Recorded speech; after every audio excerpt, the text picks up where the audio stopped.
నమస్తే, welcome to media bus 365. నేను మీ వంశీ. ప్రస్తుతం మనతో పాటు బజరంగ్ దళ్ కార్యకర్త, హిందూ ధర్మాన్ని తన వంతు భాగంగా తన భుజాలపై వేసుకుని ముందుకు తీసుకెళ్తున్న కార్యకర్త మహేష్ ఉన్నారు మనతో పాటు. నమస్తే మహేష్ భాయ్. అన్న జై శ్రీరామ్. జై శ్రీరామ్.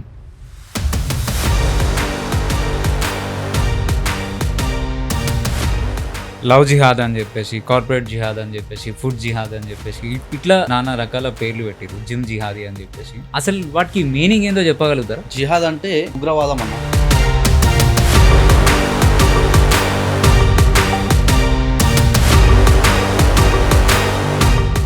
మీరు ఎట్లా చెప్పగలుగుతున్నారు వీళ్ళు ఇట్లా ఇంప్లిమెంట్ చేస్తున్నారు అని చెప్పేసి? లవ్ జిహాద్ తీసుకున్నారు. ఈరోజు బిర్యానీలలో టాబ్లెట్స్ వేసి ఇస్తున్నా, ఇందులో పిల్లలు కనకుండా చేస్తారు.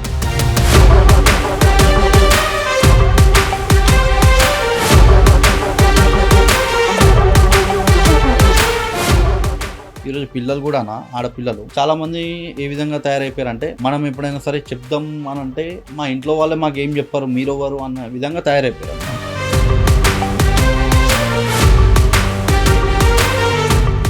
హిందువులు ఎందుకు అవేర్నెస్ లేదు? వాళ్ళు కనీసం టెంపుల్కి వెళ్ళిపోయి దర్శనం చేసుకోవాలా, అక్కడున్న ఏదైతే ఆరా ఉంటుందో ఆ ఆరాని మన లోపలికి తీసుకోవాలా అనే ఒక ఇంగిత జ్ఞానం లేకుండా బిహేవ్ చేస్తారు. ఆ అవేర్నెస్ ఎట్లా తీసుకురావాలి? బేసిక్ ఎంతసేపు పోయినామా, గుడికి పోయినామా, ఫోటో దిగినామా, ఆ ఆలోచన ఉంది. మనం స్టేటస్ పెట్టినామా అంతేగాని అసలు గుడి అంటే ఏంది,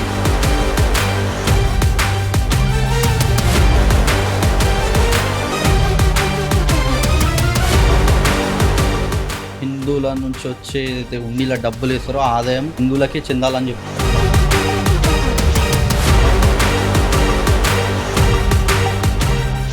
హజ్ యాత్ర పేరు మీద తెలంగాణ గవర్నమెంట్ ఒక్కొక్క 7,000 మందిని పంపించింది. ఒక్కొక్క పర్సన్కి 10,000 ఇచ్చింది. 7 కోట్లు. ఎవరి డబ్బులు అవి? గవర్నమెంట్. ఎవరు ట్యాక్స్ కడుతుండో, ఎవరు ఉండే ఆదాయం అది, ఎవరి డబ్బు, ఎవరికి ఇస్తుంది?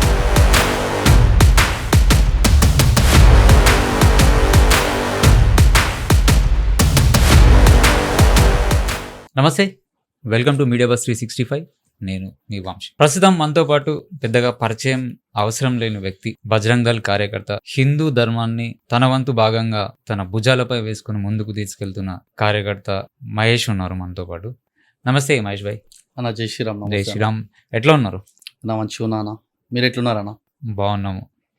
సో రాబోయే రోజుల్లో మిమ్మల్ని ఎలా చూడొచ్చు?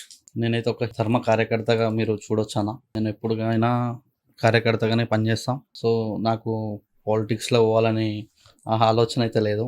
నేను ఎంతసేపు ధర్మకార్యం, ధర్మసేవ చేసుకుంటూనే పోతా. ఈ విధంగానే మీరు చూడొచ్చానా నన్ను. అంటే ఓన్లీ కార్యకర్తగానే ఉండిపోదాం అనుకుంటున్నారా, లేదంటే ఏమైనా ఎక్స్పెక్టేషన్స్ ఏమైనా ఉన్నాయి?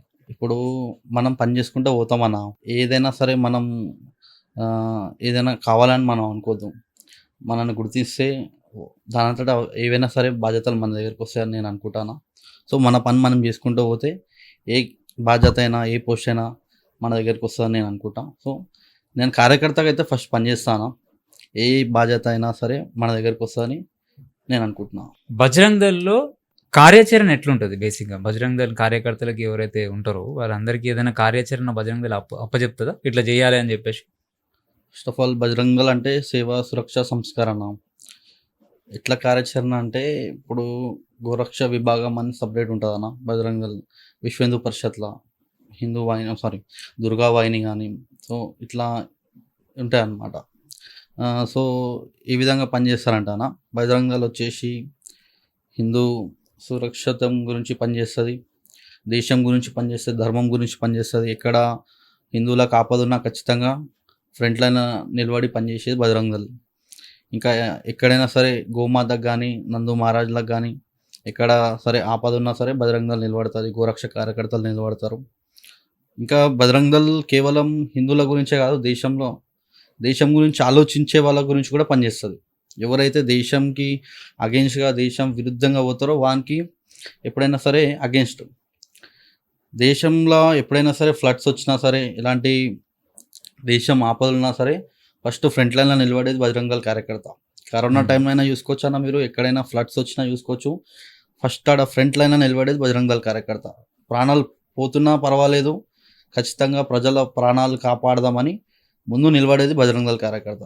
ఇదేనా బజరంగ దళ్ కార్యాచరణ కానీ ఇదే బజరంగ దళ్ ఒక ఆలోచన. కానీ మీరు చెప్పిన బజరంగ్ దళ్ ఏదైతే కార్యాచరణ ఉందో అది మీరు చెప్తున్నది, బయట మాత్రం వేరేలా ఉంది. ఇప్పుడు బయట చాలా విధాలుగా ఆలోచిస్తారన్న. మనం చాలా మటుకు అయితే మనం చేసిన పనులు చూపెట్టుకోలేం, అక్కడ మనం ఫెయిల్ అయినామని అనుకుంటాం. మనం చేసే ఏవైతే బజరంగ దళ్ చేసే పనులు మనం చూపెట్టుకోలేం, కొంతమంది చూపెట్టుకొని వాళ్ళు ఎక్స్పోజ్ అవుతారు. అని బజరంగ దళ్ సేవ బేసిక్ ఏంటంటే బజరంగ్ దళ్ మంచి కార్యక్రమాలు చేసిన చాలా దాన్ని అంటే ఎందుకు చెడు వేలా చూపిస్తున్నారు బయట. ఇప్పుడు ఏ విధంగా అంటే కొంతమంది ఉంటారన్న, ఇప్పుడు దేశ ద్రోహులు అనొచ్చు. వాళ్ళకి ఇప్పుడు హిందువులకి ఆపదొస్తే నిలబడేది బజరంగ దళ్ కాబట్టి బజరంగ దళ్ మీద విష ప్రచారం చేస్తారనమాట. ఈరోజు బజరంగ దళ్ బ్లడ్ డొనేషన్ ఇంతమంది కార్యకర్తలు చేసిరో అంత ఎవరు వెళ్ళారో నేనంట. బజరంగ దళ్ చేసిన బ్లడ్ డొనేషన్స్ కానీ ఏవైనా సరే అన్న, బ్లడ్ డొనేషన్ అది రాత్ ఎవరైనా సరే ఫోన్ చేస్తే ఫస్ట్ నిలబడేది బజరంగ దళ్ కార్యకర్త. ఎందుకంటే చాలామంది బ్లడ్ ఇవ్వాలంటే పోవాలా, నేను ఇవ్వాలా, రేపు మాకు జాబ్ ఉంది, ఇవన్నీ ఆలోచిస్తారు. కానీ బజరంగ దళ్ కార్యకర్త అట్లా ఆలోచిస్తాడు. బ్లడ్ కావాలంటే ఫస్ట్ ధనాదన పోయి ఒక ప్రాణం కాపాడాలి మనం బ్లడ్ ఇస్తే. అట్లా చాలామంది ఈరోజు బజరంగ దళ్ కార్యకర్తలు వందలాదిగా మందికి ఈరోజు ఒక్కో కార్యకర్త అట్లా బ్లడ్ డొనేషన్ చేశారు. ఇవి మేము చూపెట్టుకోలేము, ఎప్పుడు కూడా బజరంగ దళ్ కార్యకర్తలు చూపెట్టుకోలేము. ఎంతో మందికి ఏ విధంగా అయినా సరేనా, ఫ్లడ్స్ వచ్చినా సరే లేదా ఏవైనా సరే హిందూ మీద అటాక్స్ అయినా సరే ఫస్ట్ నిలబడేది బజరంగ దళ్ కార్యకర్తనే. సో చాలామంది దుష్ప్రచారం చేసిరు. ఏ విధంగా అంటే బజరంగ దళ్ వీళ్ళు మతోన్మాదం చేస్తారు, ఈ మతాల మధ్యలో మేము ఎప్పుడు పెట్టామన్నా. మన దగ్గర రానంత వరకు మనం సైలెన్స్ ఉంటాం, మన దగ్గరకు వస్తే మనం కూడా వైలెంట్ అవుతాం కదా అన్న. మనం ఎప్పుడు కూడా శాంతినే కోరుతాం. కాకపోతే అవతల ఎవరైతే అన్యమతస్తులు ఉంటారో వాళ్ళు హిందువుల మీద దాడులు చేయడం కానీ, దేశం మీద దుష్ప్రచారం చేయడం కానీ, ఇక్కడ భారతదేశం పిండి కూడా పాకిస్తాన్ పాట పాడటానికి మనం ఎప్పుడైనా అగేన్స్టే. ఖచ్చితంగా బజరంగ దళ్ దాన్ని అడ్డుకుంటుందని చెప్పేసి నేను ఈరోజు మీకు తెలియజేస్తున్నాను. ఇప్పుడు జనరల్గా Bajrang Dal not only Bajrang Dal Hindutva agenda ఎవరైతే ఎత్తుకున్నారో వాళ్ళు ఒక పేరు పెట్టారు, ఏమని, లవ్ జిహాద్ అని చెప్పేసి, కార్పొరేట్ జిహాద్ అని చెప్పేసి, ఫుడ్ జిహాద్ అని చెప్పేసి, ఇట్లా నానా రకాల పేర్లు పెట్టారు, జిమ్ జిహాదీ అని చెప్పేసి. అసలు వాటికి మీనింగ్ ఏందో చెప్పగలుగుతారా అన్న? ఫస్ట్ ఆఫ్ ఆల్ జిహాద్ అంటే ఉగ్రవాదం అన్న. ఉగ్రవాది అంటారు, జిహాదీ అంటే ఉగ్రవాది అంటారు. ఇప్పుడు వాళ్ళ దాంట్లో ఎట్లుందంటే జిహాద్ అనేది ఒక పవిత్ర భాగంలో వాళ్ళు ఆలోచిస్తారనమాట. అంటే జిహాదీ చేయడం వాళ్ళ దాంట్లో పవిత్రం అనమాట. అనేక విధాలుగా అనేక రకాలుగా వాళ్ళు జిహాద్ చేస్తారనమాట. ఒకటి ఫుడ్ జిహాద్, ఒకటి లవ్ జిహాద్, ఒకటి చెప్తున్నా కదా అనేక ల్యాండ్ జిహాద్, ఒకటి బిజినెస్ జిహాద్. ఈ విధంగా వాళ్ళ దాంట్లో పవిత్రంగా భావిస్తారు. కాకపోతే మన సరికి వచ్చేలోపు అది ఒక ఉగ్రవాదం. ఇప్పుడు ఫుడ్ జిహాద్ అనేది చూడండి అన్న, వాళ్ళ ఆలోచన ఒకటే అన్న, ఎంతసేపు దేశం మీద బురద చల్లాలి, విష ప్రచారం చేయాలా, హిందువులని కొల్లగొట్టాలా. మీరు ఎట్లా చెప్పగలుగుతున్నారు వీళ్ళు ఇట్లా ఇంప్లిమెంట్ చేస్తున్నారు అని చెప్పేసి? లవ్ జిహాద్ తీసుకున్నాం, మనం ఎన్నో కేసులు చూస్తాం అన్న. ఈరోజు ఫుడ్ జిహాద్ అంటే చూడండి, ఈరోజు బిర్యానీలలో ట్యాబ్లెట్లు వేసి ఇస్తారు అన్న. ట్యాబ్లెట్లు వేసి పౌడర్ వేసి హిందువులకు పిల్లలు కనకుండా చేస్తారు. అదే కాకుండా మనం తినే ఫుడ్లో ఇంజక్షన్ ఇస్తారు అనమాట. ఇప్పుడు యాపిల్స్ ఏవైతే ఫ్రూట్స్ ఉంటాయో దానికి ఇంజక్షన్ ఇస్తారు. ఎట్లా అంటే ఇప్పుడు హిందువులని పాపులేషన్ డౌన్ చేయాలా, వాళ్ళ పాపులేషన్ పెంచుకోవాలా. సో వాళ్ళది ఒక ఆలోచన ఉందన్నమాట. అనేక విధాలుగా వాళ్ళు జిహాద్ చేస్తారు. వాళ్ళ ఒకటే ఆలోచన 2047 వరకు ఈ యొక్క భారతదేశాన్ని ఇస్లామిక్ స్టేట్ చేయాలి, గజ్వహింద్ చేయాలని చెప్పేసి వాళ్ళ ఆలోచన. వాళ్ళ మేనిఫెస్టోలో ఉంది ఇదే. సో వాళ్ళు అనేక విధాలుగా జిహాద్ చేస్తారు. ఒక ఫుడ్ జిహాదే కాదు, లవ్ జిహాద్ చేస్తారు. లవ్ జిహాద్ అంటే ఏంది? ఈరోజు లవ్ జిహాద్ చేస్తే హిందూ అమ్మాయిని ఒకవేళ వాడు చేసుకుంటే మనం ఇద్దరిని కంటాం అన్న, ఇద్దరిని పిల్లల్ని కంటాం, ప్లస్ ఒక ఆడపిల్ల పోతుందంటే ముగ్గురు మన ధర్మంలో మైనస్ అవుతారు. మన హిందూ ఏదైతే ఉందో ధర్మంలో మైనస్ అవుతారు. వాళ్ళు 5 మందిని కంటారు. సరే 4 వేసుకున్నాం, 4 వేసుకుంటే ఒక హిందూ అమ్మాయి ప్లస్ 4, 5 మంది పాపులేషన్ ఆటోమేటిక్గా పెరుగుతుంది, మన దగ్గర డౌన్ అవుతుంది. అవునా? 2047 వరకు వాళ్ళ ఆలోచన ప్రకారం వాళ్ళు పోతురు. మనకు అర్థం కావట్లే. ఈరోజు చాలా మంది ఏంటంటే లవ్ జాతే ఒక పిల్లగా అనుకుంటారు, కానీ ఇక్కడ ముగ్గురు డౌన్ అవుతారు, అక్కడ 5 మంది పెరుగుతారు. అవునా? మళ్ళీ 5 మందికి ఎంతెంత మంది పెరుగుతారో 2047 వరకు మీరు క్యాలిక్యులేషన్ చేసుకోండి. 1947 అప్పుడు ఇలా పాపులేషన్ ఎంత ఉంది, ఈరోజు 2026 ఇలా పాపులేషన్ ఎంత ఉంది. ఈ యొక్క 75 ఈ యొక్క సంవత్సరాలలో వీళ్ళ పాపులేషన్ ఎంత పెరిగింది. మరి 2047 వరకు వీళ్ళకి డబుల్ ఎందుకు కాదు, ఇది డబుల్ ఎందుకు కాదు, 50 కోట్లు ఎందుకు గారు వీళ్ళు అవుతారు కదా అన్న. ఈరోజు 25 కోట్లు 30 కోట్ల వరకు వీళ్ళు ఉన్నారు. ఒకప్పుడు వీళ్ళు ఎంత లేరు 1947 అప్పుడు. ఇప్పుడు 2026 ఈరోజు 1947 వరకు వీళ్ళు 50 కోట్లు గ్యారంటీ ఏముందన్న? ఫుడ్ జిహాద్, లవ్ జిహాద్, బిజినెస్ జిహాద్, కార్పొరేట్ జిహాద్, ప్రతిదీ జిహాదే అన్న. వీళ్ళు చేసే పనిలో ఏదైతే ఉందో హిందువుల మీద చేస్తారనమాట. ఇది కేవలం హిందువుల మీద కాదు, క్రిస్టియన్స్ మీద, జైన్స్ మీద, సిక్కుల మీద, ఈ ప్రతి ఒక్క రిలీజియన్ మీద వీళ్ళ కుట్రలు సాగుతున్నాయి అనమాట. బిజినెస్ జిహాద్ అంటే ఇప్పుడు బిజినెస్ చేయాలి అంటే అన్న చూడండి, కేవలం వాళ్ళు మాత్రమే బిజినెస్ చేయాలి, హిందువులను బిజినెస్ చేయొద్దు. ఇంకోటి చెప్తున్నానా, బిజినెస్ అంటే ఇప్పుడు ఏ విధంగా అంటే హిందువులు ఏవైతే పూలు కానీ పండ్లు కానీ అమ్ముతారో దాని మీద వీళ్ళు కెమికల్స్ కానీ లేదా విషం ఏదైనా సరే అన్న, ఏవైతే మనకు సంబంధించిన వస్తువుల మీద వీళ్ళు ఈ విధంగా చేయడము. అదే కాకుండా ఈరోజు బిజినెస్ చేయాలంటే ఏంటంటే అన్న, హిందువులను బిజినెస్ చేయనియట్లేదు వీళ్ళు. ఒక్కడు వచ్చిందంటే 10 మంది వాళ్ళు అయిపోతారు, మనం నిలగొట్టేస్తారు. అది బిజినెస్ చేయాలి. ఈరోజు ఏమైపోయింది, మనమేమో మన దగ్గర బిజినెస్ చేస్తున్నాం, ఏమని మనోడే కదా, హిందూ ముస్లిం బాయ్ బాయ్ అని మనం బిజినెస్ చేస్తున్నాం. కానీ రేపు పొద్దుగాల మన గోమాతని వాడు సాయంత్రం పొంగానే ఏం చేస్తాడు, ఎద్దు కూరనో ఆవు కూరనో తింటాడు. ఈరోజు ఇండైరెక్ట్గా మనమే పైసలు ఇచ్చి మనతో తినిపిస్తున్నట్టు అయిపోయింది. ఇది బిజినెస్ చేయదు. అర్థమైందా అన్న? మనం ఏమనుకుంటున్నాము, సరేలే మనోడే కదా హిందూ ముస్లిం బాయ్ బాయ్ అంటే వాడు ఏం చేస్తుండు, రేపు పొద్దుగాల మన గుళ్ళ మీద అటాక్ చేస్తుండు, చేసేటోనికి ఫండింగ్ ఇస్తుండు. ఈరోజు మన అమ్మాయిలను లవ్ జిహాద్ చేసేవానికి ఫండింగ్ ఎక్కడి నుంచి పోతుంది, ఇక్కడ నుంచే పోతుంది. ఎటు తిరిగి జిహాద్ చేస్తారు అన్న వీళ్ళు. ఈ విధంగా ఈరోజు హలాల్ అని చెప్పేసి ఒక హలాల్, ఇది బిజినెస్ జిహాద్. హలాల్ అంటే కేవలం తలకైనరికి అక్కడ మంత్రం చదివి అది కాదన్న. హలాల్ అంటే చాలా రకాలుగా ఇలా ఏదైతే అన్యాయం జరుగుతుందో భారతదేశం మీద అది చెప్తానండి. హలాల్ అనేది ఒక సంస్థ, అది గవర్నమెంట్ త్రూ రిజిస్టర్ అయ్యి లేదు, గవర్నమెంట్ నుంచి, సెంట్రల్ గవర్నమెంట్ నుంచి అయినా స్టేట్ గవర్నమెంట్ నుంచి, అలా ఓన్ ప్రైవేట్ సంస్థ అది. సో ఈరోజు మనం ఒక లేబర్ లైసెన్స్ చేయించుకోవాలంటే ఎవ్రీ ఇయర్ మనం రెన్యువల్ చేయించుకోవాలన్నా. వీళ్ళు కూడా ఒక హలాల్ సర్టిఫికేట్ ఏదైతే రెన్యువల్ చేయించుకోవాలంటే ఎవ్రీ ఇయర్ వీళ్ళు పే చేస్తారనమాట. ఇప్పుడు నువ్వు పిజ్జా హట్ చూసుకోండి, కేఎఫ్సి చూసుకోండి, బర్గర్ కింగ్ తీసుకోండి, ఇలాంటి కొన్ని ఇప్పుడు షాగౌస్ తీసుకోండి, మేఫిల్ తీసుకోండి, ఇలాంటి రెస్టారెంట్స్ ఏవైతే ఉన్నాయో అన్న, ఖచ్చితంగా ఆడ హలాల్ సర్టిఫికేట్ ఉంటుంది అన్న.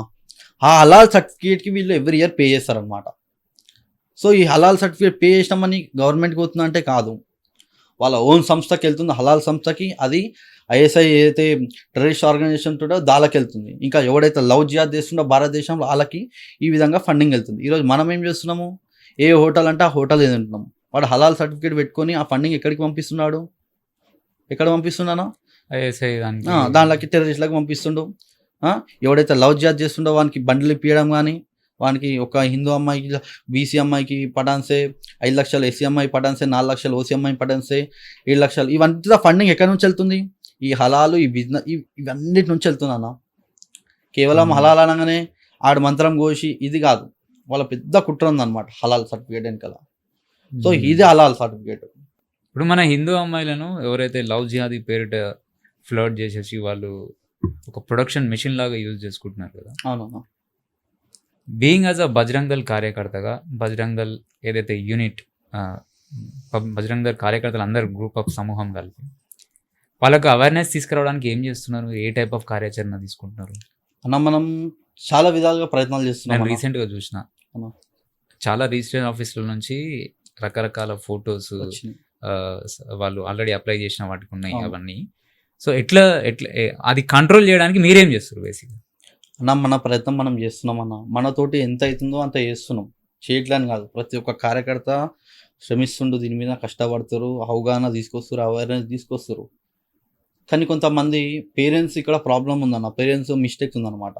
ఈరోజు పేరెంట్స్ ఏ విధంగా పెంచుతారు అంటే మన హిందూ అమ్మాయిలని మనం చేసే వరకు చేస్తున్నాం, పేరెంట్స్ కూడా మనం అవగాహన చేస్తున్నాం. కొంతమంది పేరెంట్స్ ఏంటంటే మా పిల్లలు మా ఇష్టము అనే విధంగా పేరెంట్స్ కూడా తయారైపోయారు అన్న. ఈరోజు పేరెంట్స్ చూడండి అన్న, అమ్మ ఆరైందంటే సీరియల్లో బిజీ అయిపోతుంది, ఇక ఫాదర్ వచ్చేసి సంపదలో బిజీ అవుతుంది, పిల్లలు ఏం చేస్తారు అనేది పట్టించుకోరు. లాస్ట్కి వచ్చేలోపు పిల్ల ఏం చేస్తుందంటే ఇగో ఇట్లా ట్యాప్లో గురవుతుంది. లాస్ట్కి ఏం చేస్తారన్న, ఇప్పుడు అమ్మను మంచిగా సీరియల్లో బిజీ అయ్యా, లాస్ట్కి వచ్చే తలకాయ చేతులు పెట్టుకుంటే ఏముందన్నా, చేతులు ఏం లేదు ఆడ. సో పేరెంట్స్ ఖచ్చితంగా ఈ హిందూ అమ్మాయిలు ఎవరైతే ఉన్నారో వాళ్ళ మీద దృష్టి పెట్టాలి. అమ్మాయి ఏం చేస్తుంది, ఎవరితో ఫ్రెండ్షిప్ చేస్తుంది, ఎవరితో తిరుగుతుంది అనేది. కేవలం ఏదో మనం స్కూల్కి పంపించినామా, కాలేజీకి పంపించినామా, మనం కన్నందుకు చదివించినామా, కథం, ఈ ఆలోచన కాదన్న. పిల్లలు ఏం చేస్తున్నారు అనే ఆలోచన, ఏం చేస్తున్నారు అనేది ఒకసారి దృష్టి పెట్టాలి.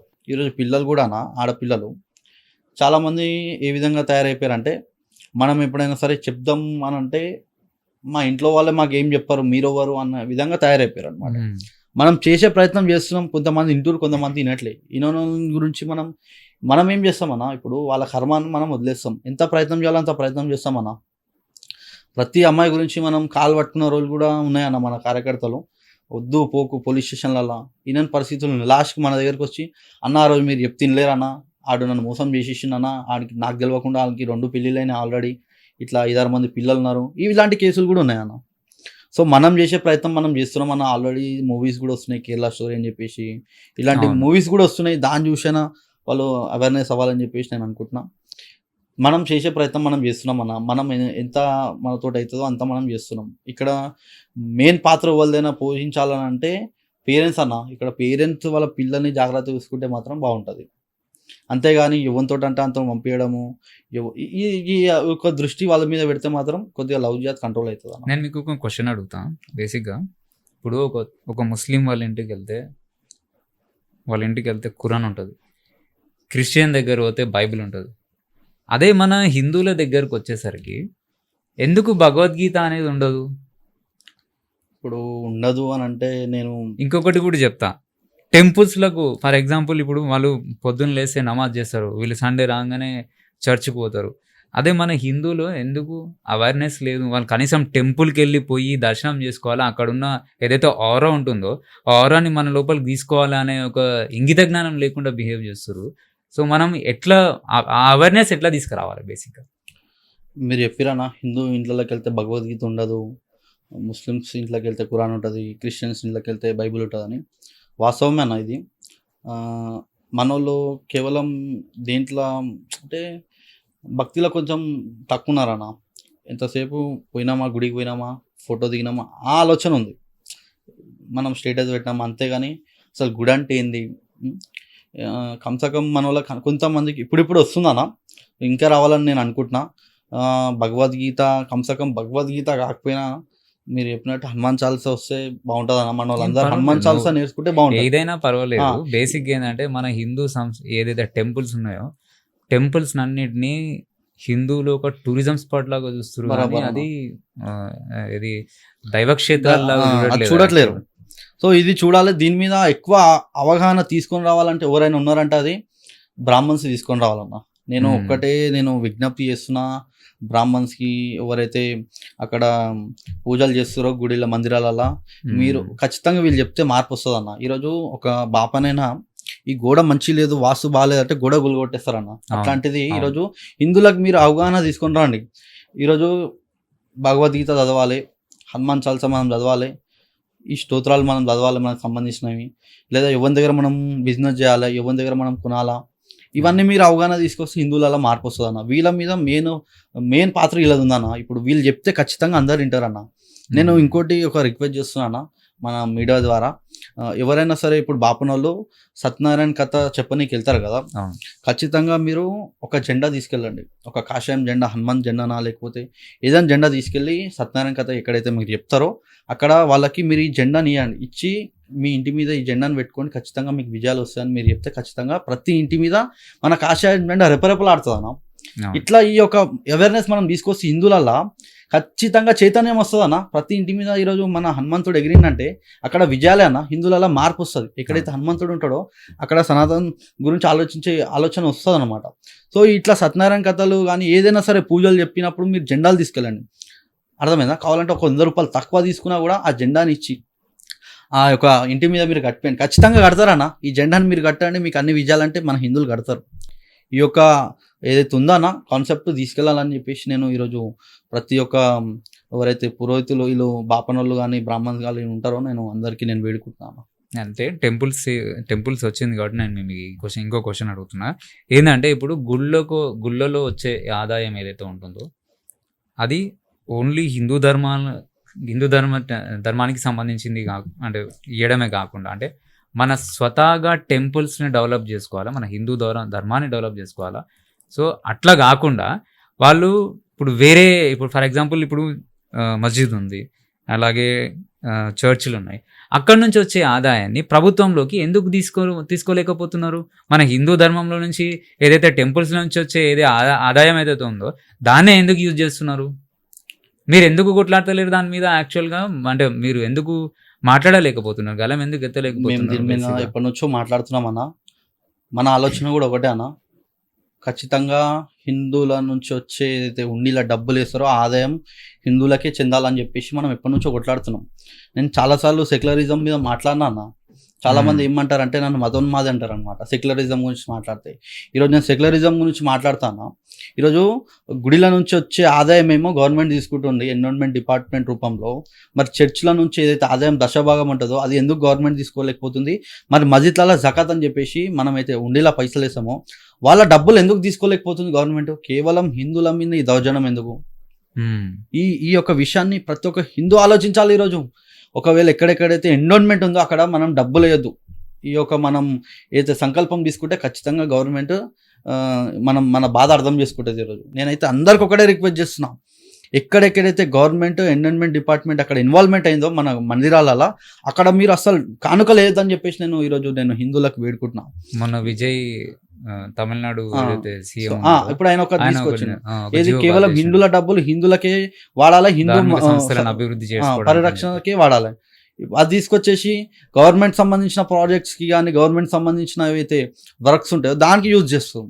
మరి మస్జిద్లకి నుంచి వచ్చే డబ్బు యూజ్ చేయట్లేదు, చర్చిలకి నుంచి వచ్చే డబ్బులు యూజ్ లేదు, కేవలం హిందువుల డబ్బులు ఎందుకు యూజ్ చేస్తారు? సరే అవి హిందువులకు ఏమైనా యూజ్ చేస్తారు అంటే కాదు, రంజాన్ తోఫా అని చెప్పేసి వాళ్ళకి రంజాన్ ఏవైతే గిఫ్ట్స్ ఉంటాయో వాళ్ళకి ఇస్తారు. క్రిస్మస్ రాగానే క్రిస్మస్ గిఫ్ట్స్ అని చెప్పేసి వాళ్ళకి ఇస్తారు. ఈరోజు హజ్ యాత్ర పేరు మీద తెలంగాణ గవర్నమెంట్ ఒక్కొక్క 7,000 మందిని పంపించింది. ఒక్కొక్క పర్సన్ కి 10,000 ఇచ్చింది. 7 కోట్లు. ఎవరి డబ్బులు అవి? గవర్నమెంట్ కి. ఎవరు ట్యాక్స్ కడుతుండో, ఎవరు ఉండే ఆదాయం అది, ఎవరి డబ్బు ఎవరికి ఇస్తారు? మరి కేవలం వాళ్ళే ఉన్నారా? మరి హిందువులు కూడా కాశీ పోతారు, మరి కాశీ యాత్ర అని చెప్పేసి హిందువులను కూడా పంపండి మన తెలంగాణ నుంచి. నేను అడుగుతున్నా ఈరోజు గవర్నమెంట్ ని, పంపే దమ్ముందా? నేను ఎన్విరాన్మెంట్ డిపార్ట్మెంట్కి అడుగుతున్నా. నేను మనకంటే ఒక డిపార్ట్మెంట్ ఉంది కదా, ఆ యొక్క డిపార్ట్మెంట్ మినిస్టర్కి అడుగుతున్నా నేను. మరి మమ్మల్ని ఎందుకు మీరు పంపే ఆలోచన మీకు రావట్లేదు? కేవలం మా డబ్బు తీసుకొని మీరు ఎక్కడ వాడుతున్నారు అని అంటే అన్యమతస్తులకు వాడుతారు. మా డబ్బు మాకు వాడండి, మా మందిరాల సురక్షకు ఏదైతే దానికి వాడండి. ఇంకోటి గోమాతల గోశాలలు కట్టండి. ఎక్కడ ఉన్నాయి గోశాలలు? ఈరోజు గోవులు ఏమవుతున్నాయి మన తెలంగాణలో? గవర్నమెంట్ సంబంధించిన గోశాలలు ఎన్ని ఉన్నాయి మన తెలంగాణలో? మా డబ్బు మాకు యూజ్ చేయండి, అంతేగాని ఇతర మతస్థులకు వాడి ఈరోజు మేము హౌలేగాల ఓరైనా ఇతరు అంటే అది హిందువుల ఇతరు అన్న. నేను చెప్పిన కదా సెక్యులరిజం ఎక్కడుందని. నన్ను మతోన్మాదిని అంటారు. ఏమనంటే అంటే చాలా మంది నన్ను అన్నారు, ఎవరైతే ఈ సెక్యులరిజం గురించి, అరే మనకి సెక్యులరిజం ఈక్వాలిటీ ఎక్కడుంది రా భయ్? అల్లరి ఈక్వాలిటీ అంటారు. మనం భారతదేశంలో అందరూ సమానం అంటారు కదా, ఎక్కడుందన్న సమానము? మళ్ళీ వాళ్ళకి ఎవరైతే పాస్టర్స్ ఉంటారో వాళ్ళకి శాలరీస్, మళ్ళీ ఎవరైతే మౌల్వీ వీళ్ళు ఉంటారో వాళ్ళకి శాలరీస్. మరి మన టెంపుల్స్ కూడా ఎన్నో వేల టెంపుల్స్ ఉన్నాయి. మన బ్రాహ్మణులకు ఎవడైనా శాలరీస్ ఉన్నా గవర్నమెంట్ నుంచి? మన టెంపుల్స్ నుంచి ఆదాయం తీసుకుంటారు, కానీ మన టెంపుల్స్తో పనిచేసే వాళ్ళకి బ్రాహ్మణ్స్ కానీ ఎవరైనా అక్కడ పనిచేసే వాళ్ళకి ఏమైనా శాలరీస్ ఇస్తారు అంటే లేదు. ఎలాంటి ఆదాయం లేదు వాళ్ళ చర్చ్ నుంచి. వాళ్ళకి మాత్రం శాలరీస్ ఇస్తారు. ఎక్కడుంది సెక్యులరిజం? సో ఈ హిందువులు ఆలోచించాలి. ప్రతి ఒక్కరు కూడా ఇస్తున్నారు, అర్చకులకు ఇస్తారు, కానీ ఎవరు ఇస్తారు? ఎండోన్మెంట్ ఏవైతే టెంపుల్స్ అక్కడ వాళ్ళకి ఇస్తారు. మరి మిగతా టెంపుల్స్ ఎవరు ఇస్తారన్నా? మరి ఆ టెంపుల్స్ ఏం కావాలి? ఇప్పుడు నువ్వు ఎండోన్మెంట్ మా నుంచి ఆదాయం తీసుకొని అన్ని గుళ్ళకు నువ్వు న్యాయం చేయాలి. అన్ని గుళ్ళం కదా మేము మొక్కేది, అందరు మనవే కదా గుళ్ళు. అన్ని గుళ్ళకి కెమెరాలు పెట్టియాలి. అక్కడ గోశాల లేకపోతే ఇక్కడ గోశాల ఏర్పాటు చేయాలి. ఇది ఎండోన్మెంట్ డిపార్ట్మెంట్ వచ్చే డబ్బు దీనికి యూజ్ చేయండి. హజ్ యాత్రకి వాళ్ళకి ఇస్తారు, ఇక్కడ వీళ్ళకి క్రిస్టియన్ సంబంధించిన యాత్రలకి వీళ్ళకి ఇస్తారు, వాళ్ళ క్రిస్మస్ గిఫ్ట్స్ అని వాళ్ళకి ఇస్తారు, రంజాన్ తోఫాను వీళ్ళకి ఇస్తారు. ఇంకా చాలా ఉన్నాయన్న మైనార్టీకి సంబంధించిన ప్రతి దానికి వీళ్ళు ఫండింగ్ ఇస్తారు. మాకు ఇవ్వాలని చెప్పేసి ఈరోజు హిందువులకు కూడా ఒకటే చెప్తున్నా, మనం ప్రశ్నించాలి. ప్రతి ఒక్కరు ప్రశ్నిస్తే ఏదైనా సరే వాళ్ళ మెడలు ఉంచవచ్చు మనం, అంతేగాని ఒక్కళ్ళు ఇద్దరు ప్రశ్నిస్తే అది కాదనా. అందరు ప్రశ్నించాలని చెప్పేసి నేను కోరుతున్నాను. ఇప్పుడు మొన్న ఒకటి షాద్నగర్లో హనుమాన్ టెంపుల్ కింద ఒకటి చిన్న కోనేరు టైప్ ఉంది. ఆ కోనేరు మీద ఇట్లా రీల్స్ లో నేను చూసిన. యాక్చువల్గా అది గ్రీన్ కలర్ వేసేసి 786 అని చెప్పేసి నంబర్ రాసిరు. యాక్చువల్గా దాని ఇష్యూ ఏంటి? యాక్చువల్గా ఇష్యూ ఏంటంటే అన్న అది కోనేరు అన్న, హనుమాన్ దేవాలయం పక్కనే ఉంటుంది, జానంపేటల CSK షాద్నగర్లో. వీళ్ళు ఏం చేసిరంటే ఇక పీర్ల ఏదో మనం సరలేం అని అక్కడ కొద్దిగా మనోళ్ళే అని చెప్పేసి కొద్దిగా ఆ పీర్ల పండుగ ఏదో అయితే అక్కడ పోయి కడుక్కుంటారంట. పీర్లో కడుక్కుంటారో దాంట్లో వేస్తారో మనకు తెలియదు. ఓకే. ఏదో చిన్న అవకాశం ఇస్తే ఆ కొడుకులు ఇంతింతరా అంటే ఇల్లంత వస్తారు. తెలియదు ఏముంది, భారతదేశంలో కూడా ఇదే దండయాత్ర చేశారు. ఫస్ట్ ఎట్లా వచ్చారు ఏందనేది తెలుసు.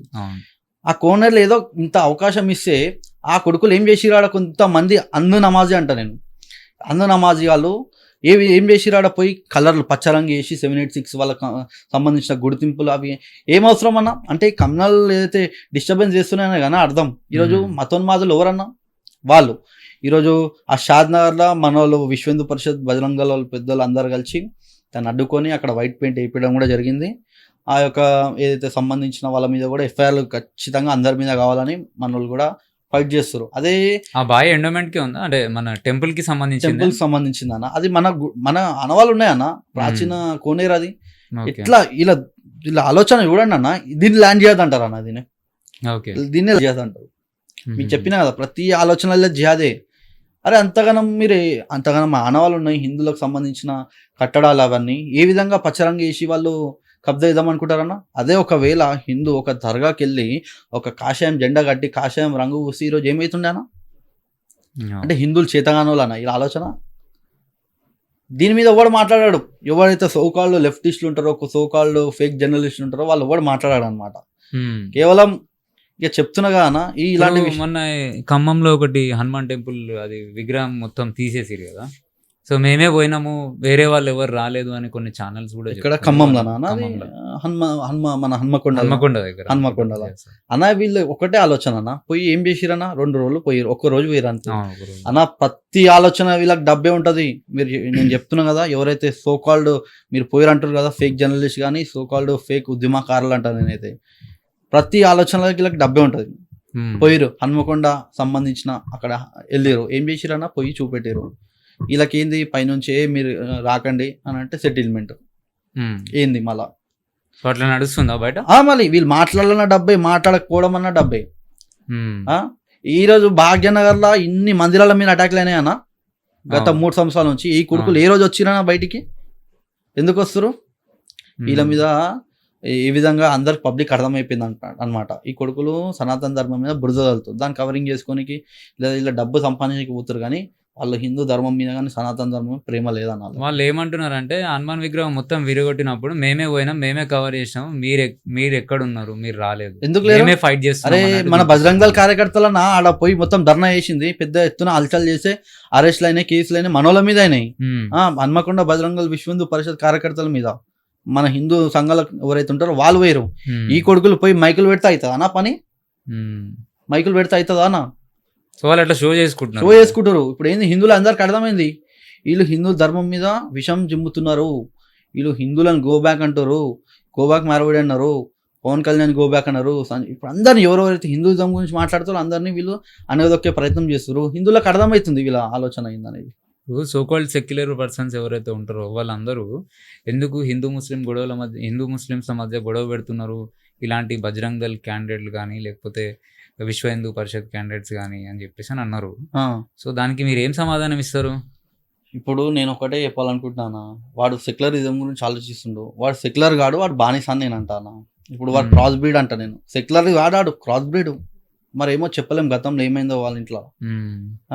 కనబడుతుంది ఆయన కళ్ళల్లో ఏమైనా ఉన్నదా, ఏమైనా కాకులు ఊడ్చిన ఆయన కళ్ళకి. ఈరోజు మన తెలంగాణలో కామన్గా గుళ్ళ మీద అటాక్ చేసేది ఎవడనా, ఏ మతానికి సంబంధించిన వాడనా? అదే ఇతర ముస్లిమ్స్ వాళ్ళకి సంబంధించిన. ఈరోజు మన గోమాతలను కోస్తుంది ఎవడు, మన నంది మారాలను కోస్తుంది ఎవడు, వాడే. ఈరోజు హిందూ అమ్మాయిలను ట్రాప్ చేసేది ఎవడు, వాడే. ఈరోజు మన హిందువులను బిజినెస్ చేయకుండా చాలా మంది మాట్లాడతారు, కొంతమంది బీసీ సంఘాలని పెద్దగా మాట్లాడతారు. ఈరోజు మన కుల వృత్తులు ఎవడో దోచుకుండు, ఎవడు దోచుకున్నానంటే అన్యమతస్థుడు. ఈరోజు మంగళ పని ఎవడు చేస్తుండు, జావేద్ అభిబంజ్, ఇట్లా పెద్ద పెద్ద సెలూన్స్ ఉన్నాయి. అట్లనే ఢిల్లీ నుంచి గంప గుత్తగా దిగుతారనమాట ఈ కొడుకులు. ఎవరు సెలూన్ చేస్తారు, అక్కడ నేర్చుకుని ఇక్కడ చేస్తారు. ఢిల్లీ వాళ్ళు మొత్తం 50% ఆక్రమించేసుకురానా. ఈరోజు లౌండరింగ్ ఎవరు చేయాలి, రాజాకులు చేయాలి. ఎవరు చేస్తారు, మొత్తం ఎవరు ఉన్నాయన్నా, మొత్తం వాళ్ళే ఉన్నాయి. ఈరోజు పాల దందా కూడా మీరు చూసుకోండి, ఓల్డ్ సిటీ కానీ ఇంకెక్కడైనా సరే భాగ్యనగర్ కానీ తెలంగాణలో ఎవడు చేస్తుండు, వాడే చేస్తుండు. ఈరోజు బ్యాండ్ ఎవడు కొడుతుండు, వాడే కొడుతుండు. రాయి పని ఎవడు చేస్తుండు, అంతా పక్కన పెట్టాను. రాయి పని ఎవరు చేస్తుండు, ఈ రాయి పని ఎవరు చేయాలి, ఒడ్డ రోజులు చేయాలి. ఈరోజు ఎవరు చేస్తారు రాయి పని, రాయి కూడా ఎవరు కొడుతురు, తురుకోడు కొడుతుండు. దీని మీద ఎవరు ఎందుకు ప్రశ్నించలేదు నాకు అర్థం కావట్లేదు. సో కాల్ ఎవరైతే సెక్యులరిజం మాట్లాడుతుండో వానికి నేను అడుగుతున్నా ఇవన్నీ. మరి దీని గురించి ఎవడు ఆలోచిస్తాడు రా భయ్? ఇవన్నీ జరుగుతున్నాయి రా భయ్. మేమేమో ఉన్నది లేనది ఉన్నది చూపెట్టడానికి ఈరోజు మొత్తం ఈ ఏంటంటే సోషల్ మీడియా ఎరా అనేది అంతా ప్రతిదీ మనకి ఏందనేది వాస్తవాలు తెలుస్తాయి.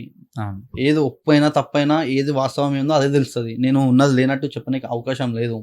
ప్రతి దగ్గర సీసీ కెమెరాలు ఉంటాయి, ప్రతి దగ్గర ఎవిడెన్స్లు ఉంటాయి. సో దాన్ని బట్టి మీరు ఇంకా అదే బానిస బతుకుతారు అంటే ఖచ్చితంగా క్రాస్ బ్రీడే అంట. నేను సెక్యులర్ అన్నాను, వాడు క్రాస్ బ్రీడే. ఇంకా వాడు ఇవన్నీ చూస్తూ కూడా మారకపోతే ఇవన్నీ నేను క్రాస్ బ్రీడ్ అంట, సెక్యులరిజం అన్న. సో ఇదన్నా ఎండోమెంట్కి సంబంధించిన ఏవైతే ఫండ్స్ ఉంటాయో ఆ ఫండ్స్ని వాళ్ళు ఏ విధంగా డైవర్ట్ చేస్తారు బేసిక్గా అన్న? ఇప్పుడు చూడండి, మన ఎండోన్మెంట్ నుంచి ఏదైతే మన మందిరాలకు సంబంధించిన ఆదాయము మనకి పోతుంది, మన హిందువుల ప్రయోజనాల గురించి పోతుంది అంటే లేదన్న. ఈరోజు మన డబ్బు తీసుకెళ్ళి రోడ్లు వేస్తారు, మన డబ్బు తీసుకెళ్ళి స్కూల్ కడుతారు. సరే మంచిదే కడితే, కానీ వాళ్ళు మన డబ్బు తీసుకెళ్ళి వీటి మీద పెడుతున్నారు, కానీ మన మీద రివర్స్ దాడులు జరుగుతున్నాయి. మళ్ళీ రోడ్డు మీద నడిచేది అందరూ హిందూ, ముస్లిం, క్రిస్టియన్స్. వాడేమైనా మనతో మంచిగా ఉంటున్నా అంటే అది కూడా కాదన్న. మన మీద దాడులు చేసుకుంటా ఈరోజు నేను ఒకటే చెప్పాలనుకుంటున్నాను, ఇక్కడ సెక్యులరిజం అయితే అస్సలు లేదన్న. వాడు మన నుంచి వచ్చే ఆదాయం గవర్నమెంట్ తీసుకెళ్లి రోడ్స్ కానీ స్కూల్స్ కానీ అన్ని ప్రాజెక్ట్స్ యూజ్ చేస్తారు. అక్కడ కేవలం హిందువులే చదువుతురా, హిందువులే నడుస్తురా అంటే కాదు, అందరు నడుస్తారు అనమాట. మన డబ్బు మనం వాళ్ళ నుంచి ఎందుకు తీసుకోవట్లేరు డబ్బు అసలుకి? ఇప్పుడు చర్చ్ నుంచి కానీ మస్జిద్ నుంచి కానీ తీసుకోవాలి కానా? కేవలం హిందువుల నుంచే డబ్బులు తీసుకొని ఇవన్నిటికి వాడుతున్నప్పుడు వాళ్ళు ఎట్లుండాలన్నా? వాళ్ళకి ఇంతైనా ఆలోచన ఉండాలా లేదా అన్న? ఎవడైతే దాని మీద ఈ మన వచ్చే డబ్బు నుంచి స్కూల్స్ కానీ రోడ్స్ కానీ ప్రతి ఒక్కటి వాడు ఎట్లుండాలి మనతోటే వాడు కొట్లాడతాడు అనమాట. సో వాళ్ళ బుద్ధి ఇది అనమాట. అన్నం పెట్టి నుండి సున్నం పెట్టి అంటే ఈరోజు ఆలోచన అదే వస్తుంది. సో మారాలి. ఎందుకంటే ఈరోజు భారతదేశంలో మీరు ఉండండి, మంచిగా ఉండండి. మేము ఎవరిని పోమని చెప్పి మేము చెప్పాము. అందరినీ మేము హక్కున చేర్చుకుంటాం, మంచిగా ఉంటాయి. మాతోటి దుష్మన్ గద్దార్ లెక్కలు చేస్తే ఏం చేయాలో కూడా మాకు తెలుసు. సో జాగ్రత్త అని చెప్పేసి నేను చెప్పదలుచుకుంటున్నాను. నేనైతే హిందువులందరికీ నేను మళ్ళీ ఒకసారి నేను వేడుకుంటున్నా, ఎక్కడైతే ఎండోన్మెంట్ సంబంధించిన మందిరాలు ఉంటాయో అక్కడ మాత్రం మీరు ₹1 కూడా ఇవ్వకండి. ఈరోజు ఆ డబ్బు మనకి యూస్ఫుల్ లేదు. ఒకవేళ అక్కడ డబ్బులు వేస్తే మాత్రం ఖచ్చితంగా పుణ్యమేమో కానీ పాపం అయితే తగులుతుంది అన్న. ఎందుకంటే ఆ డబ్బుని మనమే ఇండైరెక్ట్గా వాడు ఎవరికో మనం హజ్ యాత్రకి పంపిస్తుండు పైసలు, వీళ్ళకి రంజాన్తో ఇస్తుండు. మనం ఎందుకు ఇవ్వాలి వాళ్ళకి డబ్బులు? అంటే ఇండైరెక్ట్గా మనం ఇస్తున్నట్టు. కాబట్టి మనం ఎవరికి కూడా ఎక్కడ ఎండోన్మెంట్లో ₹1 ఇవ్వద్దని చెప్పేసి నేను వేడుకుంటున్నాను. సో మీరు గవర్నమెంట్కి ఏమైనా రిఫరెండం లాంటివి ఇచ్చిరా? లైక్ ఫైట్ చేస్తున్నా అని చెప్పేసి అన్నారు వీటి మీద, ఈ సమస్య మీద. అన్న రిఫరెండం ఏందన్న? మన బాధ అర్థం కాదా అన్న వాళ్ళకి? ఈ రిఫరెండం ఇవ్వాలన్న వీళ్ళకి? మన బాధ అర్థం కాదా? మేము ఎన్నిసార్లు మొత్తుకుంటామన్నా? మా డబ్బు ఎందుకు తీసుకెళ్ళి అన్య మతస్థులకు ఇస్తారు మీరు అని మేము ఎన్నోసార్లు మొత్తుకున్నామన్నా. వాళ్ళకి రిఫరెండం వాళ్ళకి అర్థం కాదా అన్న? మా బాధ, మన ఉప్పు అర్థం కాదా వాళ్ళకి? వాళ్ళు అర్థం చేసుకోవాలి ఎక్కడ డబ్బు పెడుతున్నాం అనేది. ఎంత ఆదాయం అన్న? కొన్ని కోట్ల ఆదాయం మన ఎండోన్మెంట్ ఏదైతే మన మందిరాల నుంచి ఎండోన్మెంట్కి ఎన్ని కోట్ల పోతున్నాయి అన్న నెలకి? ఎక్కడ పోతుంది ఆ డబ్బు అంతా? ఏదైనా ఈరోజు గుళ్ళ మీద అటాక్స్ అవుతున్నాయి, అక్కడ సీసీ కెమెరాలు ఉండవు. అది పెట్టాల్సిన బాధ్యత ఉందన్న ఎండోన్మెంట్ డిపార్ట్మెంట్ది. అక్కడ కమ్సకం అక్కడ అర్చకుడు ఉన్నాడన్న ఆ గుడి కట్టిన తర్వాత. ఇవన్నీ చూసుకునే బాధ్యత ఉందన్న ఎండోన్మెంట్ డిపార్ట్మెంట్ది. గోశాలలు లేవు, గోశాలలు కట్టియాలి. ఈరోజు మన గోరక్షకులు ఆవులు కానీ ఎద్దులు కానీ పట్టుకుంటే క్యాటిల్ పాయింట్ పంపిస్తారు. క్యాటిల్ పాయింట్లో అక్కడ ఫుడ్ పెట్టే పరిస్థితి లేదన్నా. అదే గవర్నమెంట్ మీరు పెట్టండి, గవర్నమెంట్ సంబంధించిన గోశాలలు, మరి అక్కడికి వెళ్తే కదా. అవునా కదా అన్న? క్యాటిల్ పాయింట్స్ నామకే వదే క్యాటిల్ పాయింట్. అక్కడ తగిన ఫుడ్ ఉండదు, నా మెయింటైన్ చేసేటోడు ఉండడు. ఇప్పుడు గోరక్షక్ అని చెప్పేసి మీరు అంటున్నారు.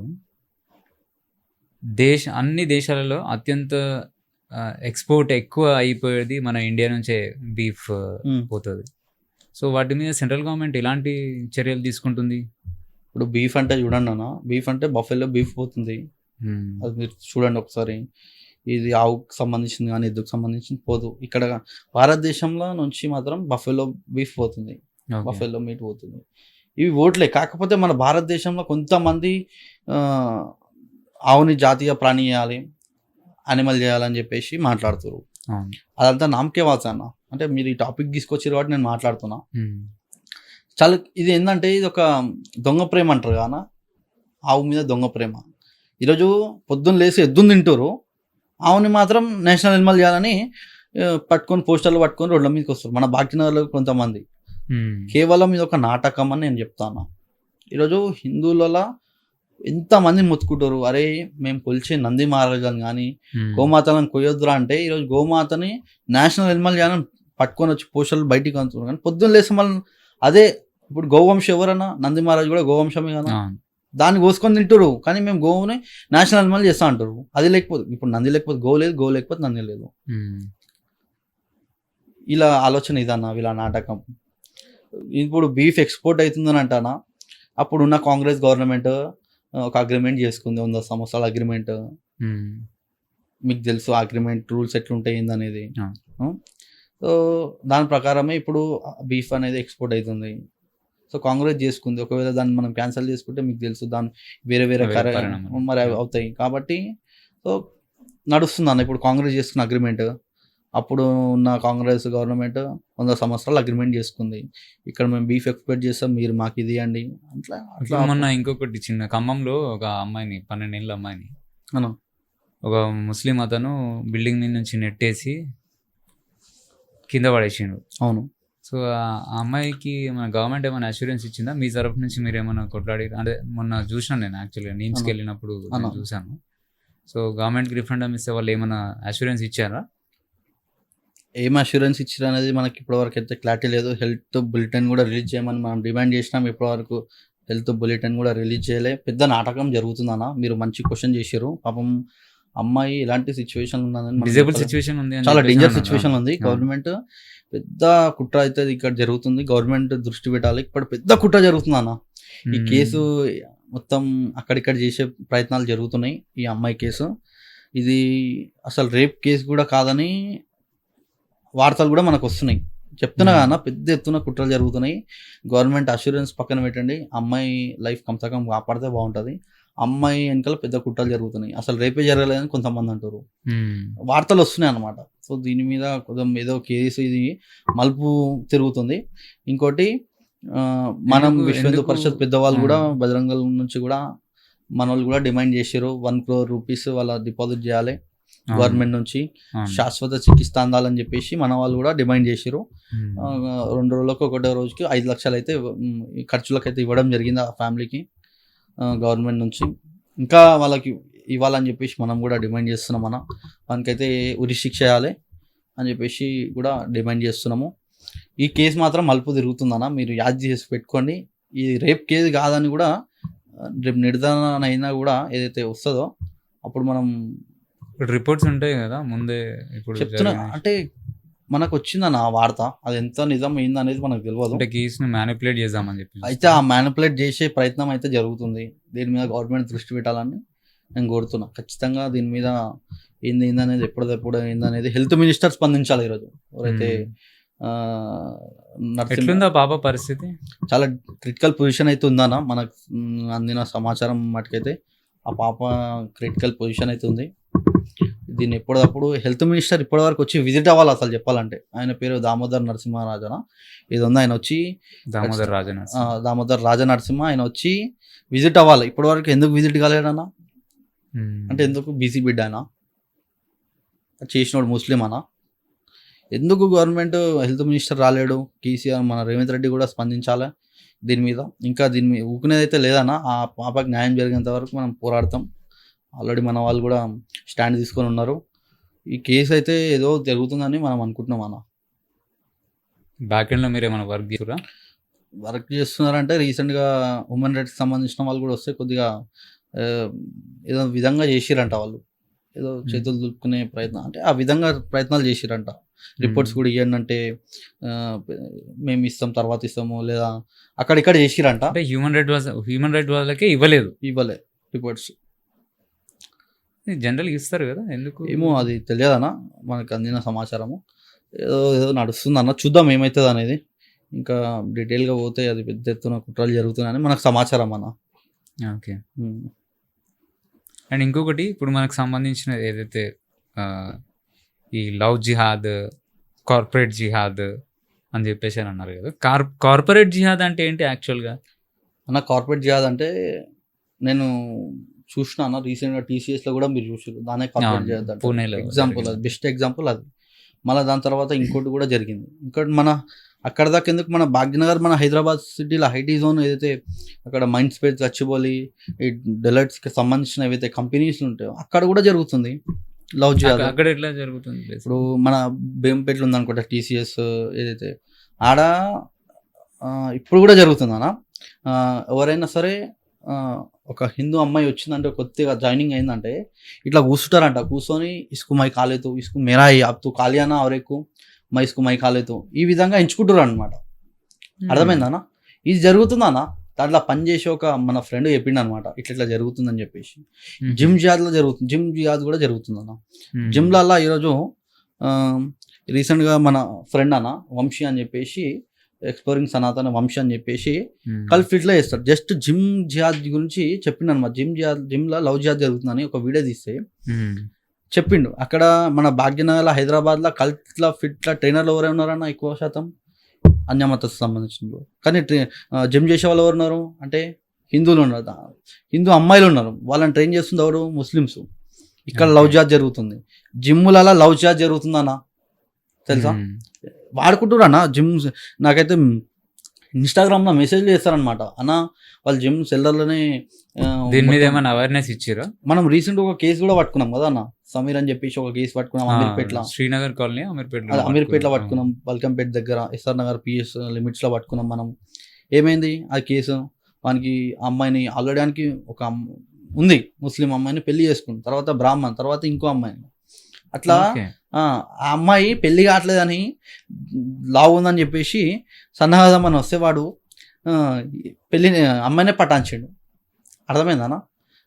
ఆ అమ్మాయిని మనం కాపాడినాం. వాళ్ళ పేరెంట్స్ మనకి అంటే అప్రోచ్ అయితే, మనకు అప్రోచ్ అయితే మనం పోయి 100గా పట్టుకోవడం, వాడు కత్తి పట్టుకొని పోయి బెదిరిస్తే మనం పోయి పట్టుకోవడం జరిగింది.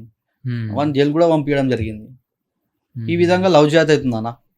ఈరోజు ఆ అమ్మాయి దొబ్బుకుంది, కొంచెం ఫిట్ అవుదామని వెళ్తే ఆ అమ్మాయినే వాడు పటాంచి వల వేసుకున్నానా. సో ఇలాంటి లవ్ జిహాద్ జరుగుతున్నాయి, చాలా ఉన్నాయన్న.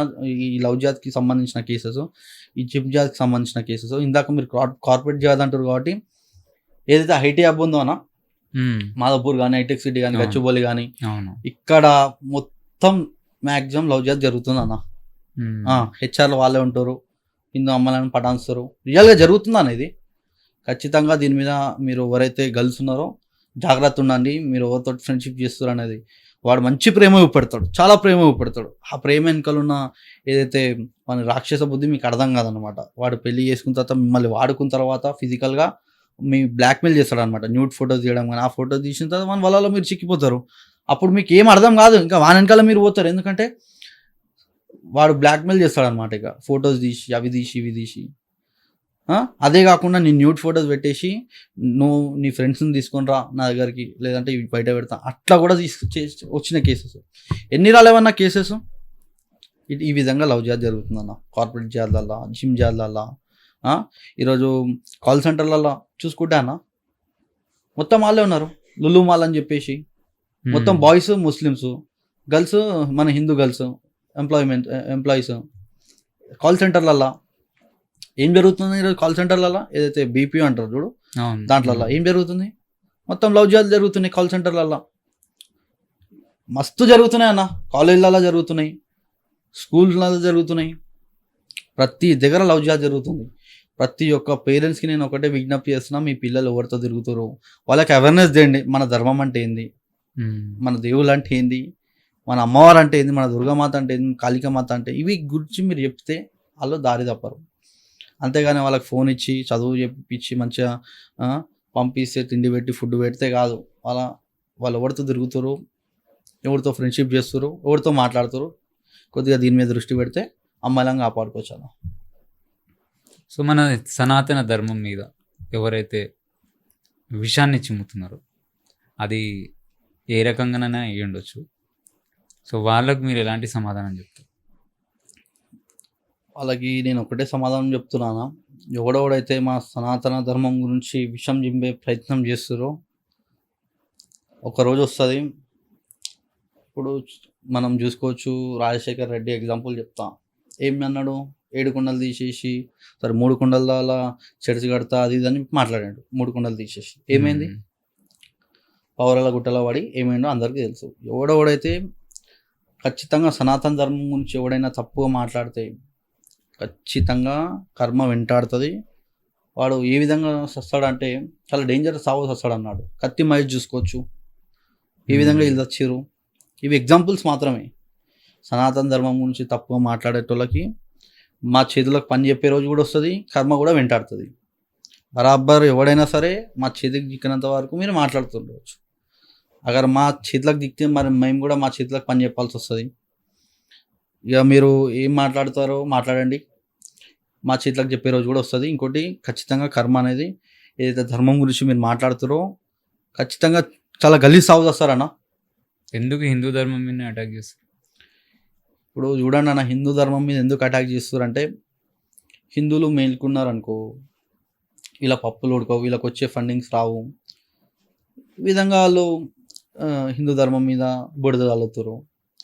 వాళ్ళకి ఫండింగ్ వస్తుంది అన్న ఇక్కడ నుంచి, అంటే బయట రాష్ట్రాలు. ఇప్పుడు మీరు చూసుకోండి, పాస్టర్లకు కూడా ఫండింగ్ వస్తుంది వేరే దేశాల నుంచి.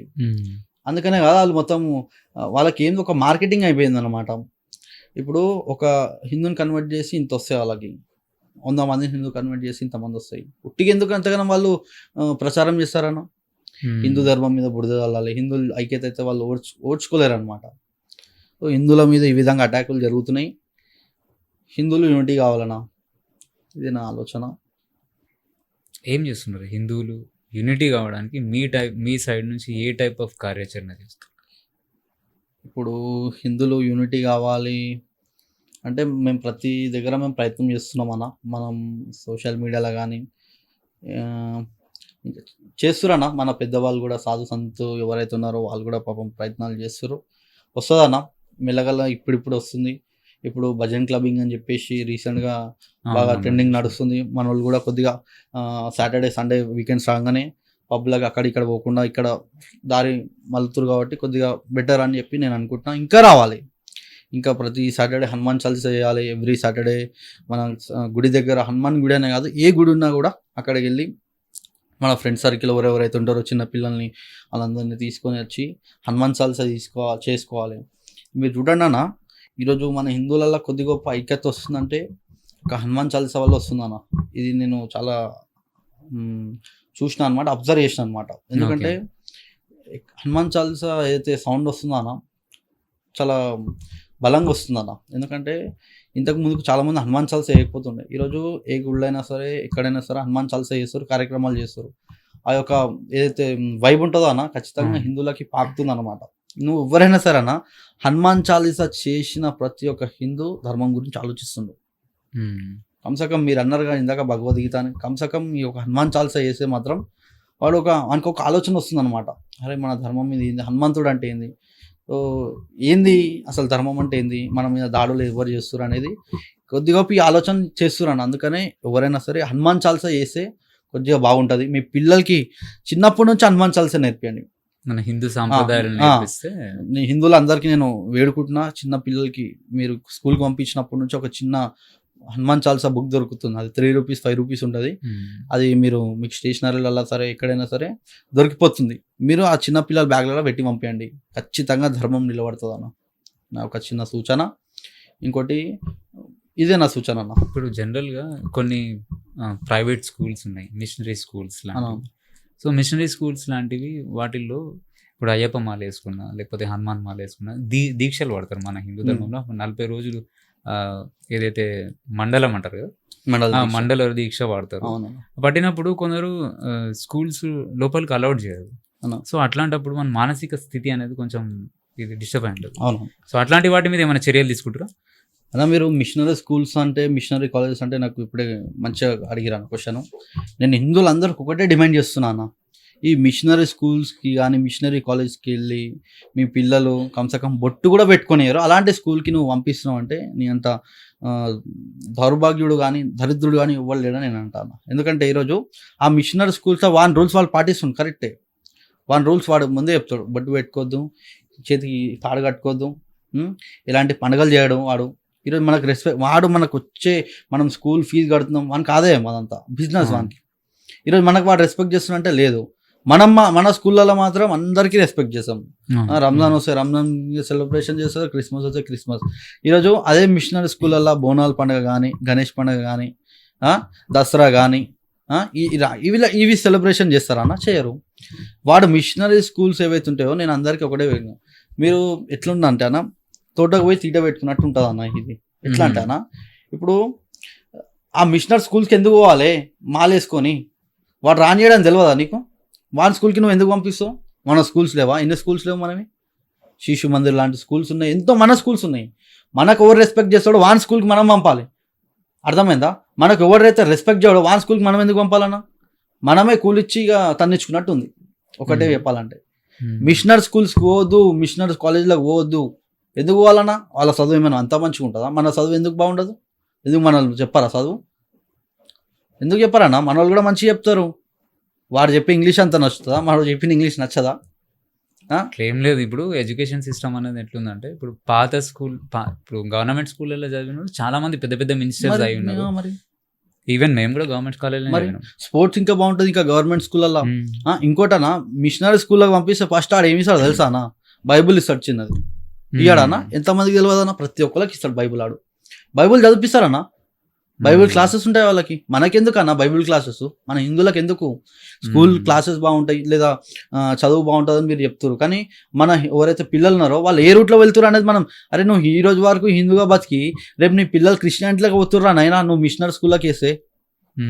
అవునా కదన్నా? ఎంతమంది కాలేరన్నా మిషనరీ స్కూల్లోకి పోయి క్రిస్టియన్లకు కన్వర్ట్ అయిన వాళ్ళు ఎంతమంది కాలే? వాళ్ళు నార్మల్గా రోడ్ మీదకి వస్తేనే హిందువులని కన్వర్ట్ చేస్తారు. అట్లాంటి స్కూల్లో 365 days ఫస్ట్ నర్సరీ నుంచి 10th క్లాస్ వరకు కాలేజ్ ఇంటర్ డిగ్రీ ఆ స్కూల్లో వేస్తే వాళ్ళు బ్రెయిన్ వాష్ ఎట్లా అయ్యారన్నా? ఈరోజు వరకు నీ పేరెంట్స్ హిందూ, నీ పిల్లలు క్రిస్టియన్లా కన్వర్ట్ అవుతారు, కథం ఆడికి కథం అయిపోతుంది కదరా భయ్. నీ రూట్స్ ఏవైతే ఉంటాయో అన్నీ ఇది ఆలోచించాలి. ఈరోజు మనము ఏ స్కూల్కి పంపిస్తాం? మనం పోయి మనం తన్నించుకున్నట్టు ఎందుకు పోవాలన్నా? వాడు క్లారిటీగా ఉండేవాడు మిషనరీ స్కూల్స్ అని చెప్పేసి వాడు బరాబర్ బైబుల్ వాడు చదివిస్తాడు, వాని దగ్గర ఉంది వాళ్ళ రూల్స్, వాడు పాటిస్తుండు. మనం ఎందుకు పోవాలి? మన పిల్లల్ని ఎందుకు జాయిన్ చేయాలి? నేను అందరికి హిందువులకు ఒకటే వేడుకుంటున్నా, మన హిందువులని మన స్కూల్లో వేయాలి, మన గౌరవించే స్కూళ్ళలో, మన ఫెస్టివల్స్కి గౌరవించే స్కూళ్ళలో మనం వేయాలి. అంతేగాని మన ఫెస్టివల్స్ని గౌరవించేవాడు, మన సనాతన ధర్మంకి గౌరవించేవాడు కమ్సకం మనం బొట్టు పెట్టుకొస్తే తూర్పేస్తాడు వాడు. ఆ స్కూల్కి మనకెందుకు మనము ఎందుకు పంపాలన్నా? ఇది ఆలోచించుకోవాలన్నా హిందువులు. మహేష్, ఇంకో చిన్న డౌట్ ఉంది. ఇప్పుడు మామూలుగా ఇప్పుడు మన హిందూ ధర్మం ఉంది, హిందూ ధర్మం ఉంటుంది. హిందూ ధర్మం వల్ల బేసిక్గా మన దాంట్లో దేవుళ్ళని మొక్కుతాము, పండుగలు చేస్తాము, అన్ని రకాలు చేస్తాం. మీ పండుగల వల్ల ఏం ఉపయోగం ఉంది అని చెప్పేసి అనే క్వశ్చన్ చేసిన వాళ్ళు చాలా మంది ఉన్నారు మనకి. ఇప్పుడు ఫర్ ఎగ్జాంపుల్ ఇప్పుడు అన్యమతస్తులు ఉంటారు, అడుగుతారు, ఏ మా దేవుడే దేవుడు, మీ దేవుడు దేవుడు కాదు అని చెప్పేసి అన్నట్టు మాట్లాడతారు. ఆడికి పోవద్దు, ఆ టెంపుల్లలో పోవద్దు, మా దాంట్లోనే మేము దేవుళ్ళము అని చెప్పేసి అనేవాళ్ళు చాలా మంది ఉన్నారు.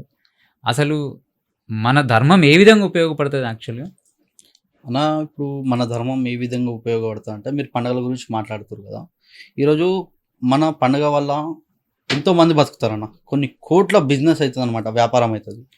ఈరోజు మీరు ఒక దసరా పండుగ కానీ, ఒక దీపావళి పండుగ కానీ, ఏదైనా గణేష్ పండుగ కానీ, ఇంకా బోనాలు కానీ, ఇంకా సంక్రాంతి కానీ, ఈ పండుగలలో చూసుకుంటానా ఎగ్జాంపుల్ ఒక గణేష్ పండుగ ఎగ్జాంపుల్ చెప్తున్నా. ఈరోజు లైటింగ్ కాడికించి దీపం వరకు, పూజా సామాగ్రి వరకు, పండ్లు ఫలాలు, వినాయకుని కానీ, లైటింగ్ కానీ, మండపం కానీ, ప్రతి ఒక్కటన్నా, కూరగాయలు కానీ, బియ్యం కానీ, ప్రతి ఒక్కడు బతుకుతాడన్న ఇక్కడ. ప్రతి ఒక్కరికి వివిధ రకాలమైన ఉపాధి అనేది ఇక్కడ దొరుకుతుంది మన పండుగలలో. ఈరోజు భారతదేశానికి సంపద ఎక్కడి నుంచి వస్తుందనంటే కేవలం మన పండుగల వల్లనే సంపద వస్తుందన్న. ఈరోజు గణేష్ పండుగ వచ్చిందంటే కొన్ని వేల కోట్ల బిజినెస్ అవుతాయన్న భారతదేశంలో. ఈ ఎవరికి అర్థం కాదనమాట. ఇప్పుడు నువ్వు దీపం అమ్ముకునేటోనికి కూడా కాన్ఫిడెంట్ ఇస్తుందన్న మన పండుగ వల్ల. కూరగాయలు అమ్ముకునేటోనికి కూడా వానికి మన పండుగ ద్వారా కడుపు నిండుతుంది. బియ్యం రైతు కడుపు నిండుతుంది, లైటింగ్ వన్ కడుపు నిండుతుంది, బ్యాండ్ డప్పు కొట్టే వాళ్ళకు కూడా కడుపు నిండుతుంది. ఉమ్, ప్రతి ఒక్కళ్ళకి డెకరేషన్ కానీ, మండపం వేసే సెంటరింగ్ కానీ, ఏదైతే సంబంధించిన ఏవైతే వివిధ రకాలకు సంబంధించిన పండుగకు సంబంధించిన ప్రతి ఒక్కరిని కడుపు నిండుతుందన్న. ఇప్పుడు దీపావళి వస్తే దీపాలు కానీ, పటాకులు కానీ, ఏదైతే ఫైర్ క్రాకర్స్ ఉంటాయో అవన్నీ అవును. ప్రతి ఒక్కరికి స్వీట్స్ కానీ, ఎంతమందికి ఉపాధి దొరకట్లేదని ఇక్కడ, ఎంతమంది కడుపు నిండట్లేదు. దసరా వస్తే మనము నవరాత్రులు చేస్తాం, నవరాత్రులలో కొన్ని కోట్ల బిజినెస్ అవుతుంది దసరాకి. అవును. సంక్రాంతి పెట్టుకొని చూసుకోండి, భారతదేశంలో రాఖీ ఫెస్టివల్ చూసుకోండి. ఇంకా చెప్పుకుంటూ పోతే మన పండుగల ద్వారా లాభం తప్ప నష్టం లేదన్న. సంపద భారతదేశానికి మన సనాతన ధర్మం అంటేనే సంపద అన్న. ఈరోజు చూసుకోవచ్చు, మీరు ప్రతి పండుగకి ప్రతి ఒక్క కుటుంబం ఈరోజు కడుపు నిండా తింటురు అంటే కేవలం మన ఈరోజు అన్యమతస్తులు కూడా తింటురన్న. ఆ కొడుకులు కూడా తింటారు, లైటింగ్ అని చెప్పేసి, డెకరేషన్ అని చెప్పేసి అన్యమతస్తులు కూడా చేస్తారు. ఆ కొడుకులే మళ్ళీ విషం చిమ్ముతారు అనమాట. ఆ కొడుకులకు అర్థం కావట్లే, మన పండుగల ద్వారానే ఆ కొడుకులు బతుకుతారు. నిజమన్నా. ఈరోజు మీరు చూసుకోవచ్చు, టెంట్ హౌస్ అమ్మని వాళ్ళే ఉన్నాయి అంటే అవును. అవును. వాళ్ళు వేస్తారు. వాళ్ళు ఇప్పుడు వాళ్ళు అంటారు మళ్ళీ మన ధర్మం మీద విషం చిమ్ముతారు. లైటింగ్ వాళ్ళే వేస్తారు. వాళ్ళకు కూడా తెలుసు మన ధర్మం వల్లనే వాళ్ళు బతుకుతారు అని. డీజే గాన ఇప్పుడు ప్రతి సౌండ్ కానీ ప్రతి ఒక్కటి మన ద్వారానే వాళ్ళు బతుకుతారు. సో భారతదేశానికి సంపద మన పండుగలు. ఇది ఆలోచించాలి. ఎవడైతే మన పండుగల మీద విషం నింపుతారో ఈ యొక్క వీడియో చూస్తే అర్థమవుతుంది అన్న, మన పండుగ ద్వారా ఎన్ని లాభాలు ఉన్నాయో అనేది మనకు అర్థమవుతుంది. మహేష్, ఇంకొక చిన్న విషయం. బేసిక్గా ఇప్పుడు బజరంగ్ దళ్ ఏదైతే ఉందో ఆ బజరంగ్ దళ్ బీజేపీకి డైరెక్ట్లీ ఆర్ ఇండైరెక్ట్లీ సపోర్టెడ్ అని చెప్పేసి అంటారు. సో బీజేపీ చెప్తే బజరంగ్ దళ్ చేస్తుందా, బజరంగ్ దళ్ చెప్తే బీజేపీ చేస్తుందా? ఇక్కడ ఎవరు చెప్తే చేయరన్నా. హిందువుల గురించి ఎవరైతే ఆలోచిస్తారో వాళ్ళకి మేము సపోర్ట్ చేస్తాం. వాళ్ళ కాంగ్రెస్ పార్టీ కూడా హిందువుల గురించి మేము పనిచేస్తామని ఒక స్టేట్మెంట్ ఇవ్వమను, మేము పనిచేస్తాం బరాబర్. కానీ కాంగ్రెస్ ఇయ్యరు. ఎందుకంటే కాంగ్రెస్ అంటే ముస్లిం అంటే కాంగ్రెస్ అని నేను చెప్పాలి, రేవంత్ రెడ్డి చెప్పింది. సో మేమెందుకు కాంగ్రెస్కి పనిచేస్తాం? ఇప్పుడు బీఆర్ఎస్ అని వాళ్ళు టోపీలు పెట్టుకొని వాళ్ళకి పనిచేస్తారు, వాళ్ళకి అనుకూలంగా మాట్లాడతారు. సో మేము ఎవరైతే హిందువుల గురించి ఆలోచిస్తారో వాళ్ళకి మేము సపోర్ట్ బరాబర్ చేస్తాం. కాంగ్రెస్ నియమనండి అన్న స్టేట్మెంట్ మేము కాంగ్రెస్కి బరాబర్ చేస్తాం. హిందువుల గురించి మేము పనిచేస్తామని కాంగ్రెస్ మాట్లాడమను. సో కాంగ్రెస్కి కూడా చేస్తాం. అట్లా ఏం లేదు, ఇదే పార్టీకి ఇవ్వాలని ఏం లేదు. హిందువుల గురించి ఎవరు ఆలోచిస్తారో వాళ్ళ గురించి పనిచేస్తాం మనం. బజరంగ్ దళ్తో పాటు ఇంకా ఎన్ని రకాల హిందూ సంస్థలు ఉన్నాయి? చాలా ఉన్నాయన్న. బజరంగ్ దళ్, దుర్గావాణి, హిందూవాణి. ఇప్పుడు మన స్టూడెంట్స్ వింగ్ చూసుకుంటే ఏబీవీపీ ఉంది. సో ఇట్లా అనేక రకాలుగా ఉన్నాయన్న. చాలా ఆర్గనైజేషన్స్ ఉన్నాయి. ఇవన్నీ విశ్వ హిందూ పరిషత్ రన్ అవుతాయా లేకపోతే ఆర్ఎస్ఎస్ కింద వర్క్ చేస్తాయా?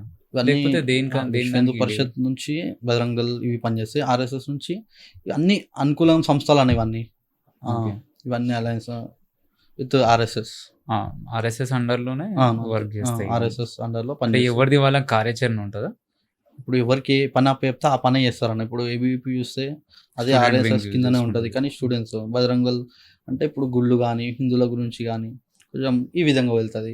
సో ఒక్కొక్కరు ఒక విధంగా పనిచేస్తారన్న. ఒక్కొక్క సపరేట్ ఉంటుంది అనమాట ప్రతి దానికి. సో ఇంకొకటి మహేష్, యాక్చువల్గా రీసెంట్గా నేను ఒకటి విన్నాను. ఈ ట్రావెల్ ఏదైతే అంటే ఇప్పుడు పిక్ అండ్ డ్రాప్స్ ఉంటాయి కదా, సో అది ర్యాపిడో అయి ఉండొచ్చు, లేకపోతే ఊబర్ అయి ఉండొచ్చు, లేకపోతే ఇంకా వేరే ఏదో అయినా అయి ఉండొచ్చు, ఏ సంస్థనైనా అయి ఉండొచ్చు. సో దాంట్లో కూడా అదొక రకమైన అంటే జిహాద్, సెలెక్టెడ్ పర్సన్స్ని చేసుకుంటున్నారు. రియల్గా జరుగుతుంది అది. సాయంత్రం 6 అయిందంటే, ఇంకా వీకెండ్స్ వచ్చిందంటే, ఇంకా పబ్లలో కొంతమంది మన మూర్ఖులు పోతురు, గర్ల్స్ కానీ మనకు సంబంధించిన ఆడవాళ్ళు పోతురు. వీకెండ్స్ వస్తే ఆ పబ్బుల దగ్గర ఉండాలా. ఇంకా నార్మల్ డేస్లలో అయితే ఐటీ జోన్కి వెళ్ళిపోతారు. ఇది జరుగుతుంది, నిజం. అర్థమైందన్నా? ఏ విధంగా దీంట్లో ఎట్లా ఇంప్లిమెంట్ చేస్తారు? బేసిక్గా చెప్తున్నాను ఎట్లా చేస్తారు అంటే, ఇలా వర్క్ ఎట్లా చేస్తారు అంటే, ఎవరైనా సరే బాయ్స్ ఎవరైనా సరే మేల్కి సంబంధించిన వాళ్ళు చేస్తే క్యాన్సిల్ చేస్తారు. కేవలం గర్ల్స్ ఫీమేల్ వస్తే యాక్సెప్ట్ చేస్తారు, వాళ్ళని ఎక్కించుకుంటారు, మెల్ల వాళ్ళని ట్రాప్ చేస్తారు. ఇవి జరుగుతున్నాయి, ఇది రియల్. అక్కడ తెలిసిపోతుందా పలానా పర్సన్ వస్తుండ అని చెప్పేసి? అరే నేమ్ వచ్చేస్తుంది కదా, పలానా పర్సన్ మీకు ఆర్డర్ చేస్తుండు, బుక్ చేస్తుండ అని చెప్పేసి వచ్చేస్తుంది అనమాట. వచ్చగానే యాక్సెప్ట్ చేస్తారు. పలానా పర్సన్ ఇప్పుడు మెయిల్ వచ్చిందంటే క్యాన్సల్, రిజెక్ట్ చేసేస్తారు. యాక్సెప్ట్ రిజెక్ట్ ఉంటుంది, 2 ఉంటాయి, చేస్తారు. ఇంకా పబ్ల దగ్గరికి కొంతమంది ఉంటారు కదా అన్న మూర్ఖులు. డబ్బున్నోడు ఏం చేస్తాడు, మనకి ఎక్కడ అర్థం కాక పబ్బులలోకి పోతారు ఆడవాళ్ళు మనోళ్ళు, అవును. అట్లా బల తెగించిన వాళ్ళు ఉంటారు కొంతమంది, వాళ్ళని కూడా వలలు వేస్తారు. ఉమ్. అదే కాకుండా ఈరోజు నేను ఒకటే చెప్పాలనుకుంటున్నాను హిందువులందరికీ, మనం వీళ్ళని బైకాట్ చేయాలి. ఈ డబ్బు తీసుకెళ్ళి ఈ కొడుకులు ఎడబెడతారు, హిందువుల మీద అటాక్ చేస్తారు. అర్థమైందన్న? హిందువుల మీద అటాక్ చేస్తారు, హిందూ గుళ్ళ మీద, హిందూ అమ్మాయిల మీద ట్రాప్ చేస్తారు. వీళ్ళకి నేను ఒకటే చెప్పాలనుకుంటున్నా, మన హిందువులకి ఎవడైనా సరే అన్య మతస్థుడు ర్యాపిడో మనకి వచ్చిండంటే వాడు క్యాన్సిల్ చేసేసేయండి. ఊబర్ అయినా, ఓలా అయినా, ర్యాపిడో అయినా, ఇంకేదైనా సరే ట్యాక్సీ అని మనం ఈ విధంగా కూడా బైకౌట్ చేయొచ్చు. బయటికి వచ్చి వాళ్ళతోటి తలవారు పట్టుకొని కొట్లాడాల్సిన అవసరం లేదు. ఈ విధంగా సింపుల్గా కూడా మనం బైకౌట్ చేయొచ్చు. మనం బిజినెస్ బైకౌట్ కూడా వాళ్ళని చేయాలి. ఎవరి దగ్గర రూపాయి ఎక్కడ కొనాలి, మనం టిఫిన్ తింటున్నాం అనే రూపాయి ఎక్కడ పెడుతున్నాం అనేది కూడా ఆలోచించాలి. ఈరోజు మనం పనుకునేటప్పుడు ఆలోచించాలి, మనం మోహన్ దగ్గర కొన్నాం రాబాయ్ ఈరోజు, నా ధర్మం గురించి చాలా తీవ్ర స్థాయిలో ఉందంటారా? చాలా తీవ్రంగా ఉందన్నా. ఇవన్నీ ఇప్పుడు నాలాంటి తెలుస్తుంది ఇవన్నీ, ఎందుకంటే నేను గ్రౌండ్లో పని చేస్తా. చాలామంది ఏంటంటే నాకు ఎందుకు లేరా, నా ఇల్లు నా ఇష్టం, నా ఇల్లు నేను చూసుకుంటున్నా, పొద్దున తిన్నామా, పనుకున్నామా, గుడి ఇక జాబ్ చేసుకున్నామా, ఈ విధంగా ఆలోచించే హిందువులకు ఇవన్నీ అర్థం కాదనమాట. కొంచెం దృష్టి పెడితే, కొంచెం డీప్ ఆలోచిస్తే ఇవన్నీ అర్థమవుతాయి. ఈ విధంగా జరుగుతుందన్న ర్యాపిడో, ఓలా కానీ, ఈ ట్యాక్సీ ఎవరైతే ట్యాక్సీ చేయాలి అంటారు దీన్ని, మన హిందువులని కేవలం గర్ల్స్ని ఈవినింగ్ 6-7 అయిందంటే ర్యాపిడో, ఓలా ఆన్ చేయాలి, అక్కడ వెళ్ళిపోతారు అనమాట. అక్కడ Mind Space, Madhapur, Hitech City, Gachibowli అక్కడ వెళ్ళిపోతారు, ఎక్కించుకుంటారు. రీసెంట్గా మా ఫ్రెండ్ వాళ్ళ చెల్లె అన్న, ఇక ఏమైందంటే ఈవినింగ్ 7 అవుతుంది, ఆఫీస్ నుంచి ఆమె ర్యాపిడో బుక్ చేసుకుంటే ఇక మిస్బిహేవ్ చేసిందంట. కొద్దిగా అమ్మాయికి అర్థం కాక కొద్దిగా న్యూట్రల్గా బిహేవ్ చేసింది. తర్వాత చాకు చూపెట్టిన, అగర్ నువ్వు ఎవరికైనా చెప్తే నీ పని చేసేస్తుంది అనగానే కొద్దిగా ఆమె భయపడి ఆయనతోటి మాట్లాడినట్టు చేసిందంట. నెక్స్ట్ డే కలుద్దాం చేద్దాం అన్నట్టు మాట్లాడితే సరే కలుద్దాం అని వాళ్ళ అన్నలో చెప్పేసింది ఆల్రెడీ, ఇట్లా నాతో జరిగింది అనగానే. నా ఫ్రెండ్సే వాళ్ళు, నా ఫ్రెండ్సే ఇట్లా జరిగింది, నాకు ఆల్రెడీ ఇన్ఫర్మేషన్ ఇచ్చిర్రు, సరే మీరు పిలిపించారు అనమాట. సరే ఈ అమ్మాయి కలుద్దామని ఒక ప్లేస్ చెప్పింది అనమాట. వాడు వచ్చిండు, అక్కడ వాళ్ళ అన్నాళ్ళు పట్టేసుకురాడు, పట్టుకొని ఆయన మంచిగా దోమిరు అనమాట. ఈ విధంగా అంటే కలుద్దాం అంటే ఇక ఈ అమ్మాయి చెప్పింది కాబట్టి, ఇప్పుడు అన్న వాళ్ళు ఉన్నారు కాబట్టి డేర్ తోటి చెప్పింది. కొద్దిగా ఆమె కూడా అక్కడ అది చేసి, అది వేరే వాళ్ళు చెప్పుకోలేరు, ఎవరికి చెప్పుకోలేరు. ఈ విధంగా జరుగుతున్నాయి. పట్టుకొని కొట్టిరు, వాడిని కొట్టి బాగా మంచిగా కొట్టిరు, ఇబ్బంది కొట్టి పంపించారు, కాలు మొక్కిపిచ్చి అది చేసి పంపించారు. ఇది జరుగుతుందన్న, ఇది రియల్. అర్థమైందా? ఈ విధంగా జరుగుతుంది. కొంతమంది దుర్మార్గులు ఎవరైతే జిహాదీగాలు మన వాళ్ళ మీద అటాక్ చేసారు, ఎంతమంది ఎన్ని అటాక్స్ కాలేవన్నా, గుళ్ళల మీద అటాక్స్ అయినాయి. అట్లా ఈ కొడుకులు ఇట్లా చేస్తారనమాట. మన వాళ్ళకి అర్థం కాదనమాట. అందరూ ఒకటే రాబోయి, అందరూ ఒకలాగా ఉండరు, కొంతమంది మంచోళ్ళు ఉంటారు అని మాట్లాడతారు. వాడి ధర్మం గురించి ఎవడైనా చెడుగా మాట్లాడితే వాడు నేను కూడా అది చేస్తాడు. మన వాళ్ళు అట్లా కాదు, మన ధర్మం గురించి మాట్లాడిన వీడు మాట్లాడలే కదా, వాడు మాట్లాడలే కదా, ఆ మతం అందరూ అట్లా ఉండరు అని మన వాళ్ళు ఆలోచిస్తారు. వాడేమో అట్లా ఆలోచిస్తాడు. మనోడేమో పెద్ద సెక్యులరిజంకి చీడపురుగు ఉంటుంది. మనకు ఒక సెక్యులర్ అనే చీడపురుగు ఉంటుంది అనమాట. ఆ పురుగు వల్ల ఇట్లా ఆ పురుగు వచ్చిన రోజు మారుతాడు అనమాట. So thank you Mahesh. రాబోయే రోజుల్లో ఇంకా మన ధర్మం గురించి ఇంకా ప్రజల్లోకి మంచిగా డీప్గా తీసుకెళ్లాలని చెప్పేసి, మన సనాతన ధర్మం గురించి కానీ, మనం పాటించే విధి విధానాల గురించి కానీ ఇంకా మంచిగా అంటే అవేర్నెస్ ఎక్కువ తీసుకురావాలని చెప్పేసి నేను మనస్ఫూర్తిగా కోరుకుంటున్నా. మా సైడ్ నుంచి కూడా, నా పర్సనల్ సైడ్ నుంచి కూడా మీకు ఏ విధమైన సహాయం కావాలన్నా డెఫినెట్ గా మా సైడ్ నుంచి ఉంటుంది. ధన్యవాదాలు. జై శ్రీరామ్.